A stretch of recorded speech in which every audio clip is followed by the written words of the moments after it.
Yes, what is going on, everybody? Welcome back to another Rugby Muscle podcast. I'm your host, as always, TJ, and today we are going through some good questions I've already received on the Facebook group, Rugby Muscle Athletes. In fact, the Facebook group, let's see if I can, oh no, that's Rugby Muscle. This one, the Facebook group, facebook.com/Rugby Muscle Athletes. I think that's wrong, actually. I think it might even just be facebook.com/Rugby Muscle. But welcome, one and all, to the live stream. If you are watching live, please, thumbs up. I've got one already, so that I assume the feed is going well. Comments below. I will get to any questions that are asked in the live as I go, but I do have some really good questions already asked, so I will get into them. Not sure if you can hear the road in the background, but as you can see, I've got a new background because I've had to stay in this location in the south of Brazil for an extra week, where I've invested in new glasses because of this bloody eye infection. So I'm stuck.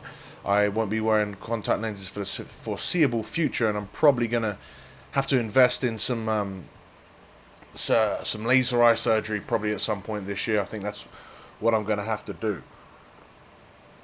So like I said, we are, like I've put in the description for this live, I'm going to be discussing a little bit about motivation, a little bit about Six Nations, and they do sort of interlink. So before I get into that, if you're watching on the YouTube channel, don't forget to subscribe, and you can find all sorts of information, a macro calculator, rugby training program, conditioning program, all sorts of freebies, and there will be paid links soon for Team Rugby Muscle, which is I'm really excited to launch along with the Rugby Muscle Academy at rugby-muscle.com. But for now, let's continue and get into these questions because, like I say, they are very good. So first up, we have, let me pull them up, Rowan, who asked this question on the email, but I thought it was such a good and poignant question that I wanted to get into it before. I wanted to make sure I give this a good answer because I do think that this one applies to quite a lot of you. He says, while still in lockdown with no access to a gym, very limited equipment, and with horrendous weather to contend with, there are some drills I'll be putting into my sessions, but there are quite a few that will need to wait until I can get my hands on equipment. This was in response to the 50 free rugby conditioning sessions that you can download at rugby-muscle.com. He says, in general though, can I ask, can you keep up with motivation for keeping training when there is no definite return to rugby outlined, or even dates of when we can look forward to gyms or sports facilities open again? Is it worth taking the time off to rest and recover now, or should I be out on runs to keep a base level of fitness? He goes on, and might as well outline the whole thing. He says, I know games will return to grassroots level. I just have no idea when. For context, I'm based in Scotland, hence the shitty weather. And my last game was March 14th, 2020. Yeah, that's about the last date for a lot of guys' last rugby games. Before the country was put on full lockdown, since then a brief couple months where we had gym access, return to training with no contact distancing. We've had online set analysis sessions with coaches. Yes, I've done the same. But, scrolled the wrong way. And I've lost my place. But without the chance of having to put in everything that we've been working on into practice, it's not proven too effective. When we returned in September, it had been given some hope that games might happen in January 2021. They've since been scrapped. The government themselves are pushing the idea that the countrywide lockdown will continue into March. I believe it will, although a number of people have petitioned for gyms, sports facilities to be open. At the moment, I'm working on the assumption that pre-season will be in July, with a potential 21-22 season starting. However, that too is delayed, which there is potential for. I'm struggling to see how to keep up with any motivation to keep working through another winter without playing rugby. Any help, guidance, or suggestions will be appreciated. Obviously, if you've listened to that, I think that a lot of what he said there has rings some bells and things that I might have not have addressed already so far in these lives, and I think it's something that I really want to make another statement on. Or if I have addressed it, because this seems like it's a bit we're almost in Groundhog Day here with these fucking lockdowns. it's something that I think I need to keep re-emphasizing, and that's also, it's kind of going to be my point, right? I think that with the idea that you're looking to, when is the next game, when is the next thing that I can, time that I can really put this into practice, that rugby is always going to be the end goal, right? To play your best game of rugby and to implement all of the training regimes that we are doing into a game of rugby is essentially the end goal. But that end goal is so far off, and it's like with any long-term, big, ambitious goal, it's something that you shouldn't be looking towards too often. Yes, it is very important to understand that, that is your overriding reason that you're doing this, and, why you shouldn't be giving up or anything. But I don't think it should be the thing that you think towards every day. You're not going into the gym, or even if you had gym access, you wouldn't be going into the gym every day going, yes, I can't wait to play this final next year, or I can't wait to play this new game, or I can't wait for pre-season. No, you're going into the gym to take care of that gym session, right? So if anything, you're taking this stuff day by day. So what you would do is, like, you'd work backwards. So right now we are looking at probably a July or August return to some sort of semblance of normalcy. And even if normalcy and training allows you to get back into rugby training beforehand, that'd be great. But you look at that as the real end goal would be, even if there's some sort of friendlies that might happen in April or May, that's not going to be the end goal. The end goal is going to be your pre-season and your actual season for 21-22. I think we can all probably agree on that. So then you work backwards and you say, right, what can I achieve in... So we've got August, July, June, May, April, March, February. 6-7 months, right, of training towards for them. What can we really achieve realistically in 6-7 months? You can pick your goal. You can figure out exactly what you need to improve on. You've got your physical aspects that you want to improve, your skill aspects, and you can essentially then work backwards, set yourself weekly and monthly sort of goals to go from there. You can improve your passing, you can improve reps on passing, and just consistently hammer home like really basic stuff to do week on week. It's not glamorous, but it is something that if you consistently stick at week on week on week, those you don't see a difference from week 1 to week 2, or even week 2 to week 3. But if you then get 6, 7, 8 weeks down the line and then you look back to week 1, that's when the big difference has been made, and that's when you can really stay motivated, because motivation isn't necessarily about like the end goal. Like, the end goal gets you started on motivation, but then continued motivation is looking back and seeing that what you are doing is improving. The reason most people drop off on a diet or drop off on a training program, kind of because it's not sustainable, because it's such an extreme change, but more importantly, it's because they don't see the physical changes or the changes in trend in the direction they want. If what you're doing is continually working, you're going to stay motivated because it is working, right? Most people wouldn't be motivated to stay on their jobs if they didn't continually get paid month on month on month. But because you get paid, that's almost like your motivation to say, right, oh no, here's that money coming in my bank account. I don't like doing this work, but I continue to stay here because it is paying me. It's the same thing for your motivation with your training. Sometimes you're like, I don't really feel like going to the gym every single day, but month on month you're seeing the changes happen that you want to see. Or not even to the gym, right? Because we're talking about training from home. Don't feel like it, but month on month I'm seeing these changes, and that helps you stick at it. And I think that really, so if you set yourself some measurable goals, you could be like, body composition is a massive one, right? That's something that a lot of the time gets interfered with because you've got to train and eat and be fresh for rugby games. I think it's still something that we can spend 6 months really altering your body composition. That will have massive effects on your rugby game for the vast majority of players, because you're lighter, meaning by definition you're going to eat. If you maintain your fitness or probably get fitter, you're going to be more effective around the field. If you're bigger and stronger, you're going to have more potential to be more effective around the field.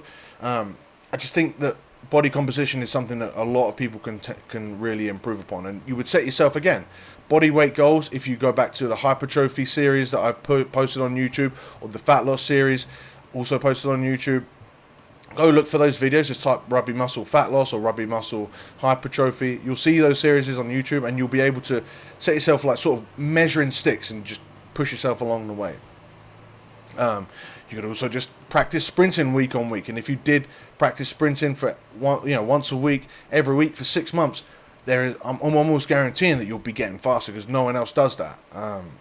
So I do think that staying in the game is important, and when I say staying in the game, I don't mean you're not allowed to take a recovery week, but those would be planned. I think that's important. But I think staying involved, and I think this motivation thing is important. But what you've got to realise is, like, most players aren't watching this Rugby Muscle podcast. They haven't subscribed to the emails. They haven't got the 53 condition sessions. They're not doing anything. They're just going to eventually go back. Or, like, there's going to be... And this is another opportunity that didn't present itself ahead of the first lockdown, but it's an opportunity that I do think now is something that most people aren't going to talk about. But there's going to be a big drop off of the amount of guys. I would say, I can't put it on a percentage, but I do think a significant amount of players will just stop playing rugby now, and so this is almost by default your chance to sort of level up, right? It might be someone in your position that now you're going to get your chance to start on a higher team, on the first team. It could be teams around your league where they've got other players that have dropped out, and now they've got a less experienced team or a less skilled team. It could be divisions above, and it allows you the chance to play for a team above, or be your team to be competitive in a league above. I think that rugby will be thinned out of people that aren't as motivated, and if you're able to stay motivated and you're able to train significantly, you're just that cut above.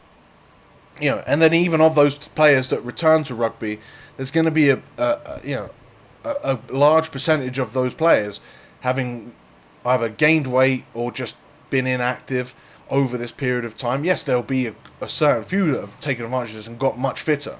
You want to be part of that certain few. You want to be part of the elite of the elite. So you not only do you want to have got fitter, because there's a lot of rugby players that are out there just doing like CrossFit or yoga and this sort of stuff. That's great, but imagine if you spent all this time geared towards slowly getting better at specifically what you need to improve at as a rugby player. That's going to pay massive dividends in the long term. And you would just keep working towards that, because you wouldn't stop training.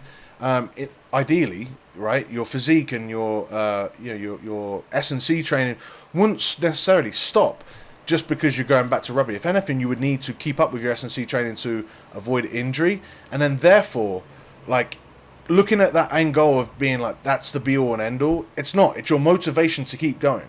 But once you get to July, and you do get to July, and there is no, rugby's still been cancelled, and it looks like we're not going to go back till maybe, let's say, October 2021. Does that mean you just stop and you're like, no, because you've already put in that work and you've made a big change. That will keep you motivated, and then you'll go, okay, right, let's see if I can even improve, because maybe you've got leaner. Well, now it's time to add some strength, or maybe you've put some muscle on. Maybe it's time to add some power. Whatever it is, but you would continually evolve, and that's the key to motivation. It's continually getting better. And what's cool about rugby is there are so many different avenues that you can get better. You can get leaner, you can add more muscle, you can then add more strength to that bigger frame that you've got. You can add power, you can add speed, you can add agility, and then once you've done all of those things, probably you've gained a little bit of fat, so you're going to focus on getting leaner, and then it repeats itself. But this whole time you're not getting worse and just going back and regaining old lost ground. You're getting better. I should go back here. You're getting better, and then maybe you drop off, or maybe you plateau, and then you get better, and then you drop off, and by the end goal, like, you've improved everything, and you just continually do that. The other thing I would do to stay motivated, particularly when it comes to rugby, and this is something I've learned because I had to retire from concussions, and it was a thing that I was like, right, how do I stay involved? And before I got into coaching, I wasn't sure, but I was still doing this before. And when I say got into coaching, I mean like coaching a team. I was still doing rugby muscle. I was like, how do I stay involved? Watching rugby is something that is criminally underrated in terms of being an effective player. I think watching high level rugby really does allow you to feel like you're still a part of the game, and stay involved, but it also does keep you motivated. Yes, you miss it sometimes, and I still watch rugby and I miss it, but I enjoy it. And then eventually you, unlike me, who's had to retire, will get back to being able to play. So I do think watching the game is a really good way to stay motivated, and being a fan of the game keeps you involved in it. And if you're going to continue to be a fan of the game, throughout the years, then there's eventually going to be the opportunity for you to play again. There's not for me. I've had to retire because my brain is going to turn into mashed potatoes if I didn't. So think about that. Think about the fact that you will eventually go back to playing. Yes, it's annoying that end line of your this almost seeming long, like a marathon that we're trying to go here. That finish line just keeps getting further and further and further away. But it doesn't mean you just stop. Like, you've done all this work so far, and we've made it so far, and you still enjoy rugby. I think that you should just be a part of the game, and really start to. And if you don't watch too much rugby, start watching rugby. Like, realize how much fun it is to watch, and just replace whatever you watch on Netflix with watching some rugbys. Watch some rugbys. With that in mind, the Six Nations starts this weekend. I'm really excited. And you should get involved with my Super Brew League, where you are, it helps you stay involved again with rugby. It helps with a little bit of a community where I think we've only got like 10 or 20 people in the predictions pool at the moment, because I got lazy and I forgot to do it until the last minute.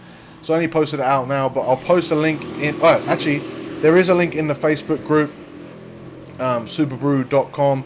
And all you have to do, rather than have to pick players for every position, you just predict the scoreline and who's going to win by how much, and then that's it. So the more accurate you can be, the better. I'm really looking forward to seeing the French. This is an unbelievably talented French team. I'm not sure if they're going to be able to beat England, because England are also almost. I wouldn't say they're as talented, but they're just a better team. I think they are better coached, because Eddie Jones is just a bit of a genius. I think they are building towards something a bit special, but I'm not sure. I'm not sure if I'm, sleeping on this French team, which are capable of probably being the best team consistently for the next decade in the world. That's an outlandish statement, but I think it can be true. The other thing I'm thinking is this Italian team. People are sleeping on them. I think they've shown up quite well in the last few under-20s championships, and this is where I'm showing off my rugby nerdiness. But I do think that because every preview I've seen, or brief notes I've seen, everyone just said, oh yeah, repeat, the Italian team's not going to be good enough. I think maybe they're not good enough this year, but they are young and exciting, and they're not just every other Italian team I've always seen is just relied on the old guard and just sort of being damage limitation, whereas this Italian team seems to not be afraid to really push the boat out and actually try some things and invest in the youngsters. And maybe they'll lose heavily this year, and maybe I'll look completely stupid, but just maybe I might be proven right. So yeah, Six Nations, motivation, watch some rugby, join the Super Brew League. If you're watching this on the YouTube, you'll be too late for the first round, but you can still bypass that and join the Super Brew. I'll put the link in the comments below for that. I did enjoy last year when I was given a lot more of mainstream rugby chat. So if you are keen to hear some more of that, maybe I will get involved and start doing those again, because I do enjoy it. Anyway, hopefully, Rowan, you understand that response, and again, I think that's all motivation is. I don't think you should be looking to motivation or feel sorry for yourself. If you need to take a week off to figure out exactly what you need to do, that's fine, but be practical with this stuff. Next question. Jesus, spent quite long on that one, eh? We have Craig, who says, 32 years old, looking to put on 5 kilos. Not just for rugby, but life. Craig, I'm going to stop you there. Go watch the Rugby Muscle Hypertrophy series. Understand that, or even better, go watch, I think it was 2 weeks ago, There was a live where I had a bit of a rant on why setting arbitrary weight goals for youngsters is not a great idea. Like, why do you need to put on 5 kilos? I'm not really sure. Tall, skinny guy at 88 kilograms. I get put off easily at the gym when progression is very slow and others are building. I'd like to be guided on mentally going forward, learn more on nutrition, things you don't like to eat, like pasta, for example, how to go around, plus how big of a meal you need to eat at a time. Good. All right. So I think really the answers to this are going to be all given to you in the Rugby Muscle Hypertrophy series. Like how you would slowly go about putting on that 5 kilograms, then go back and then make sure that 5 kilograms is all muscle. But the idea really would be focusing on week to week progressions, and then almost like I said before, it's not just looking at from week 2 to week 1 or week 3 to week 2. You'd be looking at like adding a few reps over a long period of time. Hypertrophy is not something that is done on a week to week basis. It is really done month to month, year, like, and maybe like quarter to quarter, right? Because if you think, again, I say this all the time, but it's so easy to give that example. Say you put on a kilogram a month, right? And you did that, just lean tissue.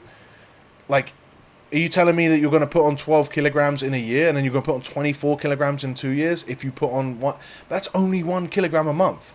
So that's how slow a process muscle growth truly is. So really, it's hard to, focus on the numbers week to week in terms of, especially when you're looking at growth.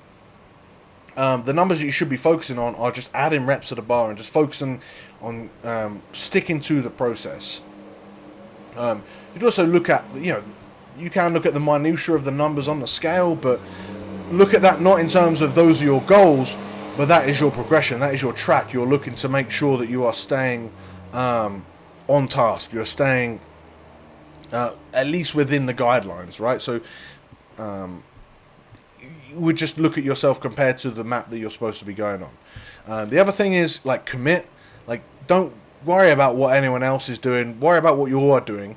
Set yourself a 12-week target, or set yourself a sort of guideline for 12 weeks. Just commit, and maybe at the end of 12 weeks you only put on a kilogram. But if you do 4 12-week programs where you put on 1 kilogram, that's almost your end goal. That's almost 5 kilograms. It's 4 kilograms, but in a year. Like, great.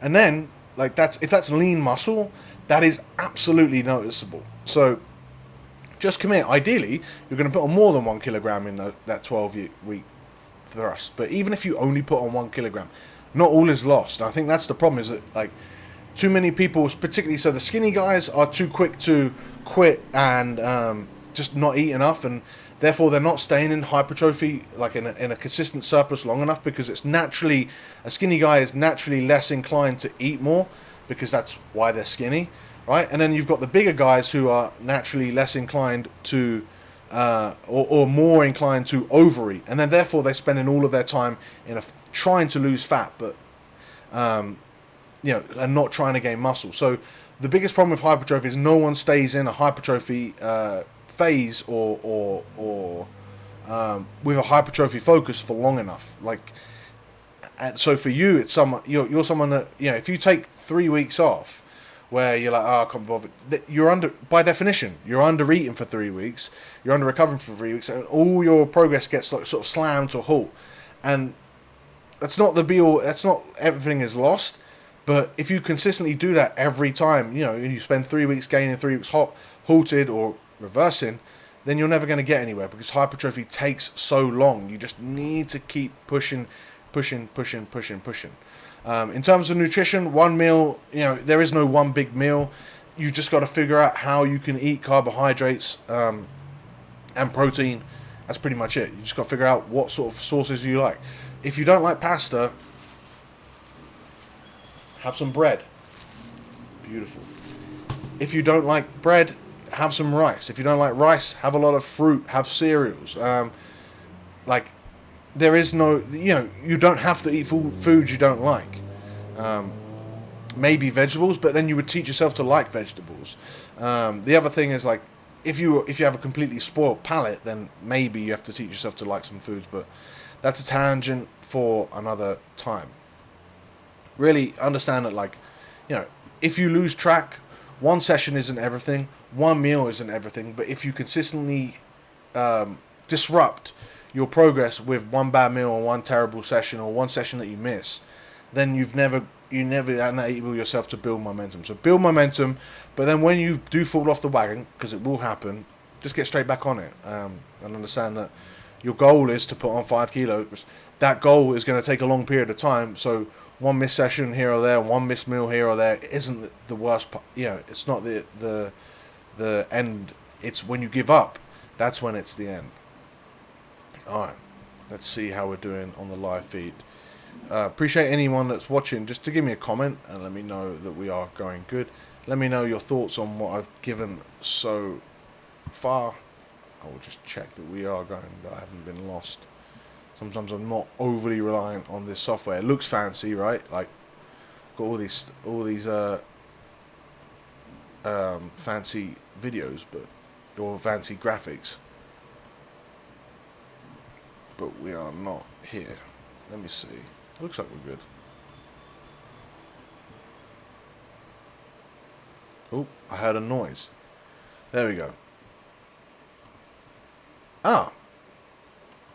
So, Craig, you've come in, and I believe you said, yeah. He said the feed's all good. He said, I've been working with my sessions, made benefits on progress and strength. Good. Strength is always going to progress. This is the other thing that I think people miss. Strength is always going to progress so much faster than hypertrophy, but hypertrophy will follow along. Like, there's a reason weightlifting and powerlifting sports have weight categories. Is because the bigger person is going to be able to be stronger. So you just keep getting stronger, keep getting stronger, keep getting stronger. Eventually, as long as you're fueling yourself enough, that muscle will come along. Because yes, strength comes along first, but then your body's going to figure out, right, I'm using, I don't want to get technically too into the biology of it, but your muscles are being as efficient as they can be. So then the body says, okay, as long as you're supplying it with enough fuel, my muscles are efficient. I'm squeezing out all I can, or all the force I can with this amount of muscle. I must grow more muscle to be able to increase strength. As long as you're fueling it, you'll be able to do that. As long as you're getting enough volume in as well. But it is really such a long-term process that people like. Can be sort of demotivating, because fat loss you can see in the mirror week to week to week to week. Muscle gain, like, you're not seeing that. Like, it's hard to see it even like on a 3-month by 3-month basis. And I think that setting yourself other goals along with it is the easiest way to do it. And then you're just making sure that your weight progresses. And then once you've hit that 5 kilogram mark, if you're not as lean as you'd like, then you just strip off a little bit of fat and then you re-go, and you just keep doing that process. So say you're 88 kilograms, your end goal is to be a lean 93 kilograms. I would say just continually hover between 88 or let's go to 90, and you would just hover between 90 to 95 kilograms. You would try and lose, or you try and gain to 95 kilograms, and then you try and lose a little bit more. Probably get back to 90 and be as lean as you can, or not as lean as you can, but as lean as you, lose the fat, get to 90, and then go back up to 95, hopefully being more muscular, and then drop down to 90, hopefully still staying more muscular, and eventually you have to drop to 91, and then drop to 92, and then eventually you drop to 93, and you're as lean as you want, and you're exactly the size that you want. That's eventually going to happen. So, yeah, just fuel yourself. That's about all I can say on that. Next question I have is from Harry, who says, I'm 24 years old, 6 foot, 92 kilograms, from New Zealand, plays a loosie. Due to a couple of injuries in the pandemic, I haven't played in a while, so no one's played in a while, mate. If you're in New Zealand, the future is so much brighter than it is for anyone else in the rest of the world. So I want to pick your brain as to what objective performance measures a loosie should be aiming for. Specifically 5 kilometer time, 100 meter sprint, squat, bench, dead, power, clean, and whether you'd recommend measuring something else when looking to improve a loosie's performance. Okay, Harry, so let's go through what you've said here. Well, actually, before that, let's go into in terms of like not playing for a while. You've heard my what I've said so far for Rowan in terms of how to stay motivated. So hopefully you pay attention to that. In terms of the test that you suggested, I do like 5K time because it is aerobic. You can't run a 5K anaerobically, so it's aerobic, but it's also not so long that it can be overly fatiguing. I think it's something that you can measure quite well. I also like the Cooper's run, which is how far you can run in 12 minutes. Both capped quite well. I think those are good indicators of how aerobically well you run, which is, as if you listen to anything I put out or anything rugby muscle, you know that rugby is an aerobic sport. So I think that's good. You also said 100-meter sprint. Don't really like that because 100-meter sprint will have like a lot of risks. It's also not very close to anything that you would replicate in rugby. At no point in rugby do you run 100 meters. Maybe even a winger or a fullback or some gas man might run 100 meters in one go, like once every 2 months, right? When they get an intercept from their own try line or something, right? But it is incredibly rare, and even then, you don't just run 100 meters in a straight line. For this reason, it doesn't really work. If you're still not convinced, like the forces that go through your body in a 100-meter sprint are very dangerous, I'd say, to the hamstrings. It just doesn't the fact that you're able to build up perfectly in a straight line, it just puts your hamstrings at a bit of a risk. Like that, there's a good chance you might strain them.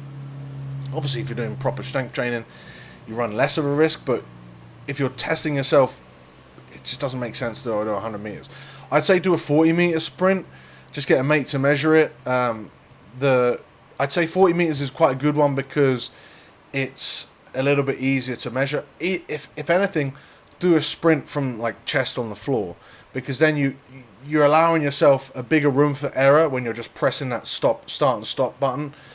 Like the problem with 40-meter sprints when you're just standing there or you're doing a flying sprint and you're not using speed gates, like it's very inaccurate, right? Because it's very dependent on the person pressing the thumb down on the start and stop button at the right time, and therefore you could feasibly run significantly faster, but you don't ever see a progression in your speed.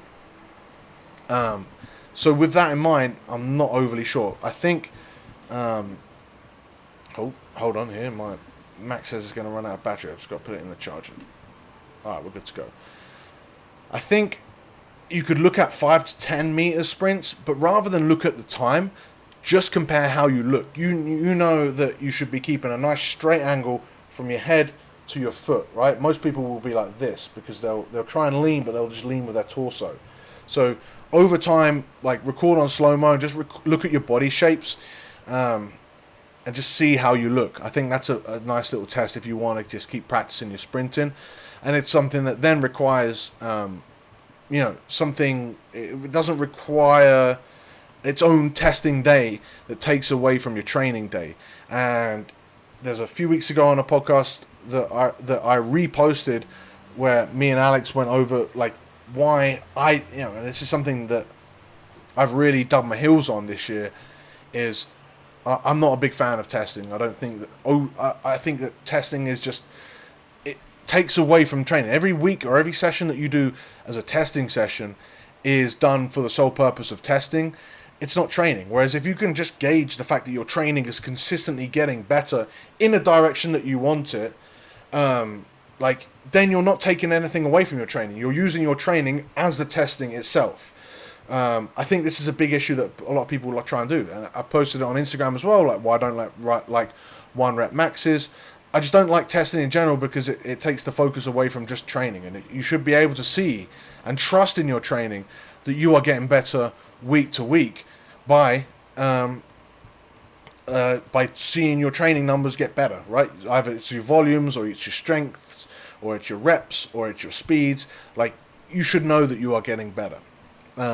The other thing for speed, I would say, is just jumps. You know, you those movements that you've said about sprint, about squat, bench, deadlift, power clean, like your training numbers are going to be going up. You should see them going up. You don't necessarily have to do a squat. In fact, Guy Thompson on the podcast next week said I think he said he went 8 years, which is all of his Premiership career, I think, without actually doing any back squatting. So there you go. You don't need to squat, you don't need to bench, you don't need to dead. Whichever is your preferred method of actually building strength and building power and building muscle, you want to measure whichever method you use, just see that the numbers are going up. So it could be dumbbell bench, it could be whatever, right? And then I like jumps because they can be measured quite well, but I wouldn't do box jumps because, again, they're a bit of a risk of an injury. I would do just standing jumps. So chalk up a measurement and then just jump, and eventually over time see that you can get higher and higher and higher. That's quite a nice one to do. Or you can you could just do a pen or something, or you could do place a sticker as high as you can. Sounds really stupid, but it's such an easy way of consistently seeing that your jump height is getting better. The other thing that you didn't mention that I think should be looked at and measured and improved as part of am I getting it better? Mentioned it before in the other question, body composition. So it doesn't necessarily have to be body fat percentage, but your calipers are an easy way. Pictures can be done, but pictures can sort of be deceived by lighting and stuff and by flexing. You can just take a 3-site measurement. You can buy calipers for less than $10, and you can even just take a 1-site measurement. You take a pinch of your skin fold, measure that. Don't worry about what body fat percentage is, but see what millimeters that is, and then over the course of a month, I've lost a millimeter. Then you know you've got leaner. If you've stayed at the same weight, then you know you've gained muscle. Easy, right? And that's how I would just continually gauge that to see that I'm getting better. Other than that, where you want to test is specifically where you want to train and where you want to improve. Again, you would just see yourself improve in the training process. Cool. All right, Simon asks, strength training for neck and shoulders for scrummaging, please. Okay. Because this question isn't overly detailed, I'm not going to give it an overly detailed answer. I'm going to say neck flexion and extension. So you would just, I think the easiest way to do it is you could do this at home by just holding and just nodding or reverse nods, right? So you lean forward, and you could do this on a bench so that gravity is properly against you. You can even do this on an incline bench, so you've got a little bit more range of motion, going away from gravity. You can either just use your hands or you can use a weight, and over time, yes, you have to hold that weight, but you would try and assist your body or assist your neck less and less by holding that weight to stabilize. Obviously, you would then just progress in reps. I would start at 15 to 20 reps, 1 to 2 sets, 1 to 2 times a week, and you would just build out to 3 sets 3 times a week, probably at most. And that's kind of it. You would just do nods, you would do nods, right? So you would do it lying on your back, pushing your head forward. You do reverse nods, and then you would do side to side as well. So same thing. So you're lying on your side, trying to move your head through a full range of motion. That in itself is almost going to be all the neck training that you need, because no one fucking does that, okay? Do that for 12 weeks, just that. So 2 times a week, 15 to 20 reps, and progress from 1 to 3, maybe 4 sets, okay? That's it. You don't want to do too much pressure on your neck, or you don't want to get too much stuff on your neck, because if you fuck it up, it's not like when you fuck up you feel a tight hamstring. If you feel a tight neck, that ruins your day, and it can ruin your posture, and it can have actually really bad negative effects. So just slowly try and build up some neck hypertrophy. Then once you've done that for 12 weeks, then we can talk about rotation, which is quite difficult to manage, and we can also talk about actual strength, so isometrics and stuff. But I wouldn't worry too much about that. I would just go through full range of motion, neck flexion, neck extension, so reverse nods and nods, and then side to side, okay? Not twisting, just moving side to side. That is going to build up some hypertrophy, which, is going to build up a lot of strength, because it's almost like your neck is a newbie lifter, because no one trains their neck. So do that for 12 weeks consistently, and then come back to me. Hamilton said, we're rattling through these questions today. Quite happy with this. What is the time? Good. We're still doing well for time. Hamilton says, on the winter gym session block with Team Rugby Muscle, when I'm getting sometimes to the 5th set, I'm gassed out. I lower the weight overall a little, which I usually do the 3rd and 4th set pretty well. Do you think I don't have enough energy in the tank? Okay, I'm going to sort of guess what he means by this question. First off, if you're on the Team Rugby Muscle winter session, you're a little bit behind, but that's okay. All that means is that I can't remember off the top of my head if we're doing low reps or anything. So if you're doing low reps, you want to keep the working weight the same. So your weight, and when I say low reps, 5 reps or less, you probably want to keep the working weight the same. You shouldn't really drop off in reps. So if you are finding yourself that you're dropping off, maybe either you're resting too little between sets, but then if you're doing the 3rd and 4th set pretty well, I wouldn't imagine that's what it is. I think you might be going a little bit too heavy, or you're just very much out of shape, which is an absolute possibility. And so for the solution for all of those things is just lighten that load on that first set.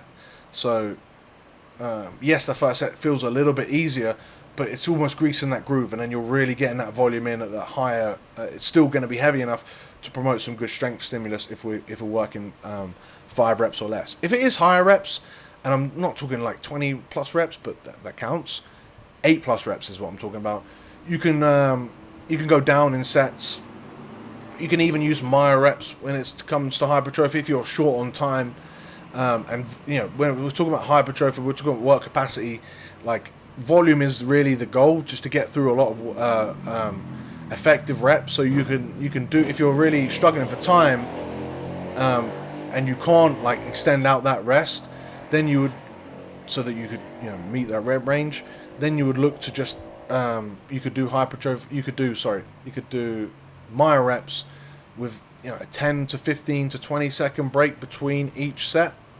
And you would then, maybe you're only following up a set of 15 with sets of 5 or 6, but those reps are all effective, and those reps are all strenuous enough to promote some hypertrophy.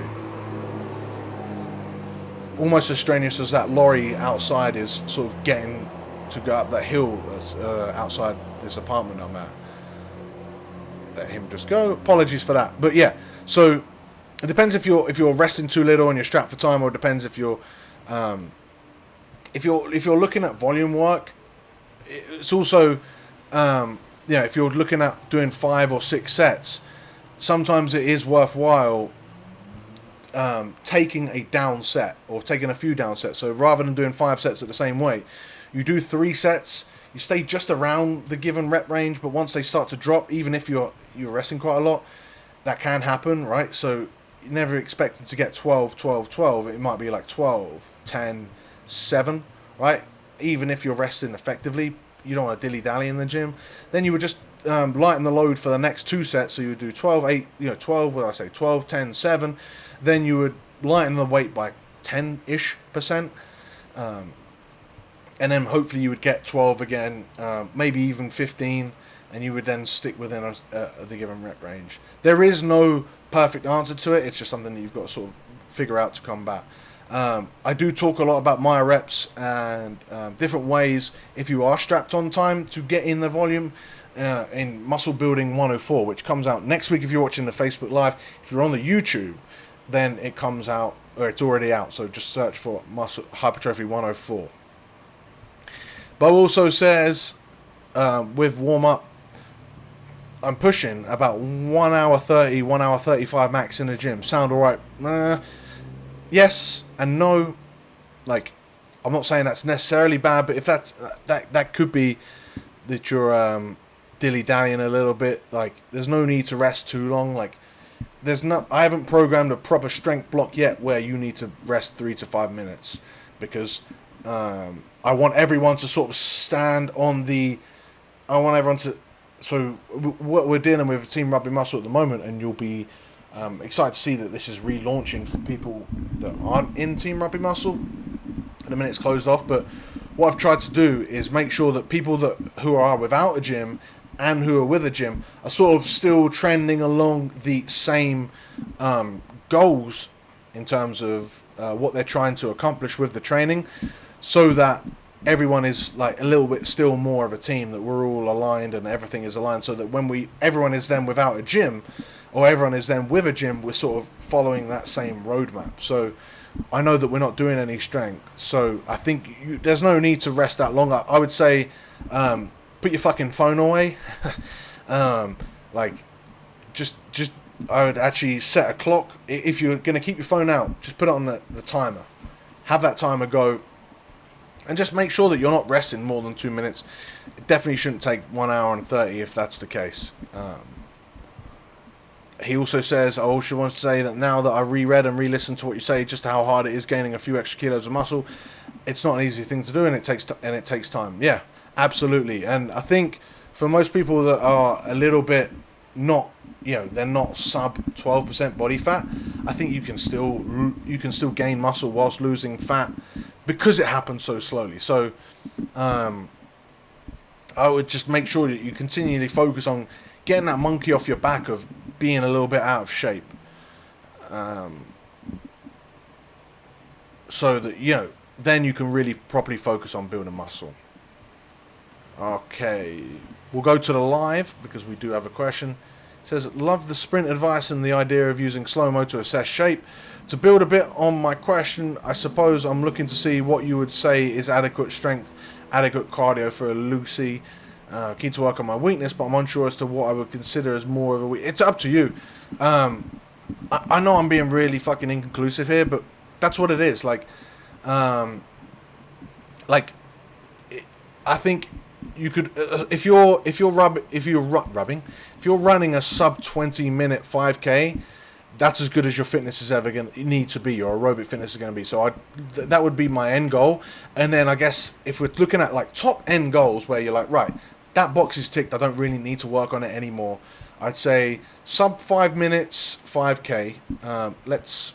What else did you say were your other things that you wanted to work on? Sub 20 minutes 5k. 40, like, everyone has their own threshold for how fast they can be. So if we're looking at strength numbers, like, we're looking at body weight metrics, right? So probably 1.5 times body weight bench press is about as strong as you need to be. I don't even think you need to be double body weight squat, but once you get there, like, that's as strong as you need to be. Same for deadlift. I don't even think you need to be that strong for any of those. It's like where you feel yourself as a player needs to improve. Like, I know that is sort of wishy-washy, but rugby is so dynamic, and every player is so dynamic in how they can perform, right? Not every 7 is the same, not every 10 is the same, not every 6 is the same. It'd be about how you want to play, and then also, like, not how you currently play, but how you want to play, because you can also go about recreating yourself as a player. So I think it's continually improving, and also what you enjoy training. So if say I said, your bench press is already 1.5 times your body weight, but you're also as fit as you need to be, you also feel like you're as fast as you need to be, there's no point in a game where you're like, oh, that's probably let me down, then maybe you want to get a little bit stronger in the bench press. I have no reason to say that's a terrible idea, as long as you're powerful enough, as long as you're doing everything else. I know that's a bit of wishy-washy, but that's the idea. It's not about assessing yourself, comparing. When you assess yourself, you're not assessing yourself comparing yourself to all the other players in the rugby world. You're assessing yourself comparing yourself to the player that you were, and you're making sure that you're improving.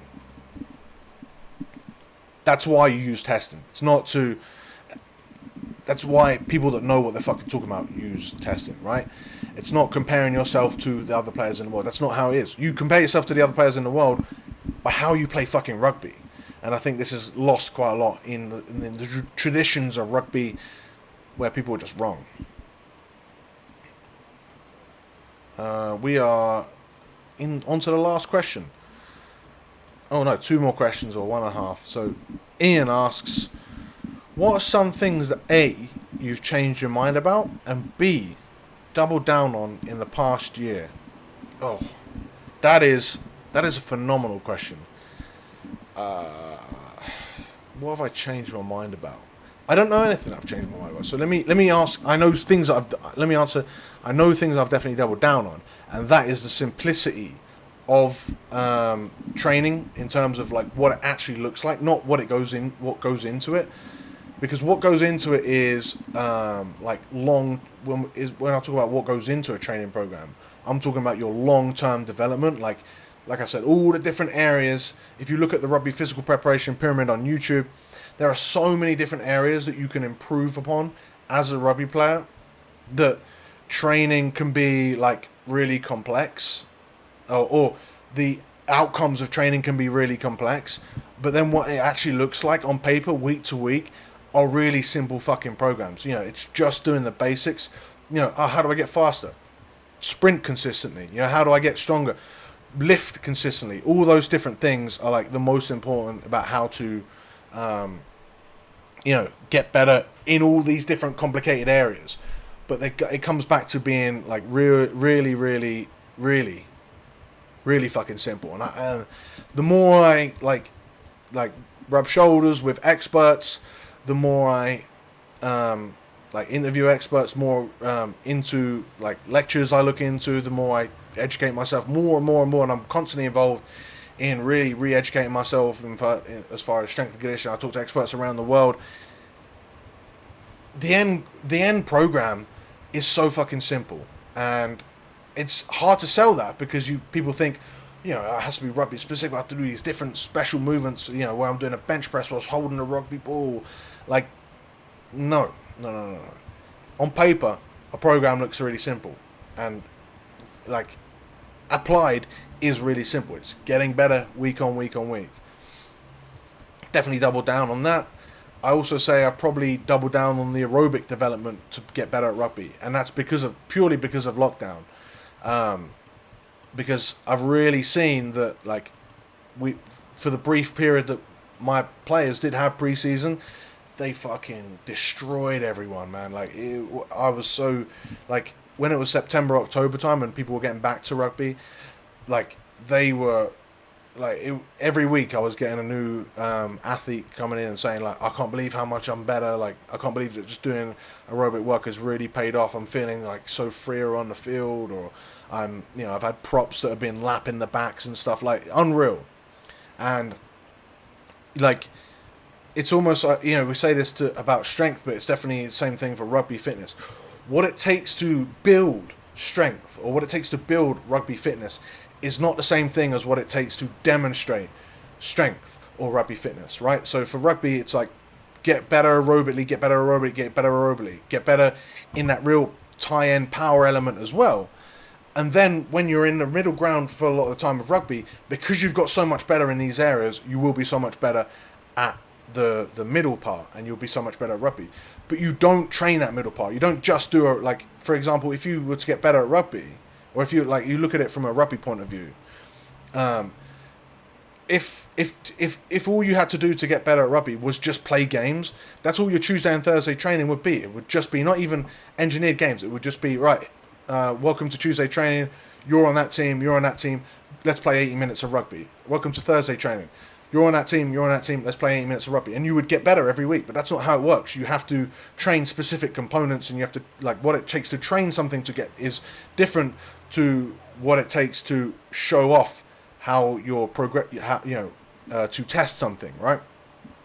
So you don't train your rugby fitness like you would demonstrate your rugby fitness. You train it by doing lots of work in that 120 to 140 rep range. And obviously, how passionately I've answered these last or made these last 2 points sort of goes to show that I really have doubled down on them, because they're so fucking important.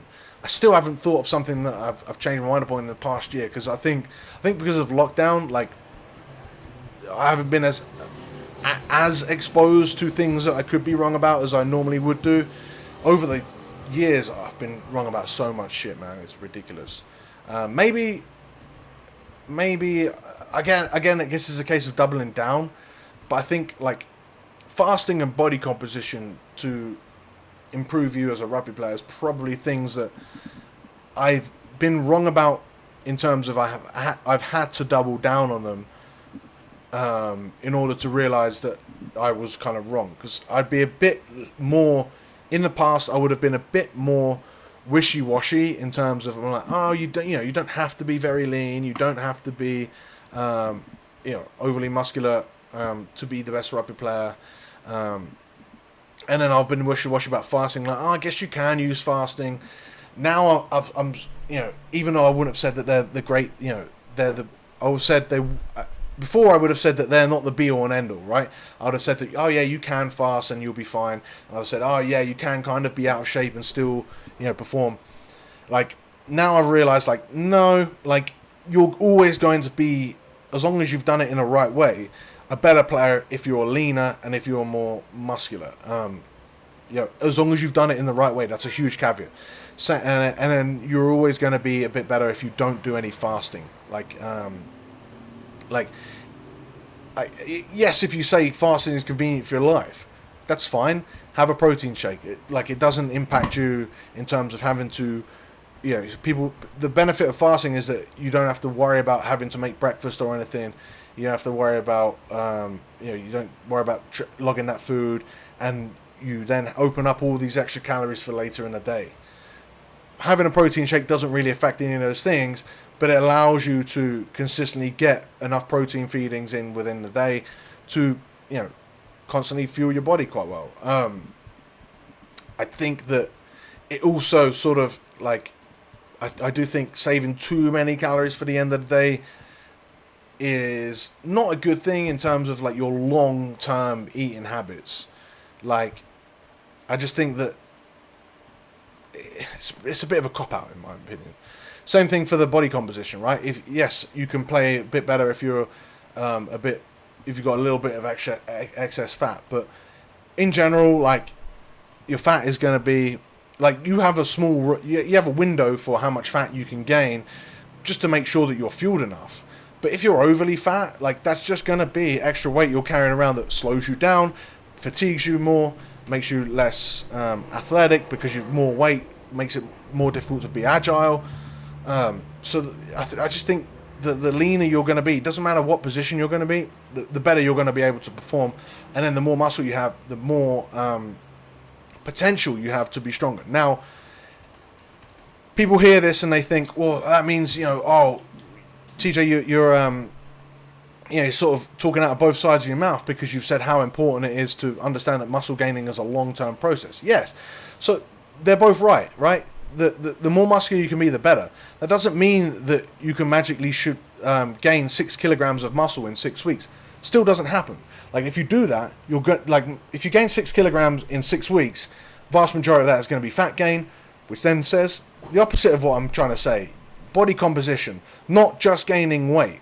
You're trying to gain muscle, and then you're trying to lose, and you're trying to be as lean as possible. So stay within a certain amount of leanness, and then gain muscle whilst keeping that leanness. Once you get to the end of this is why calipers are really good.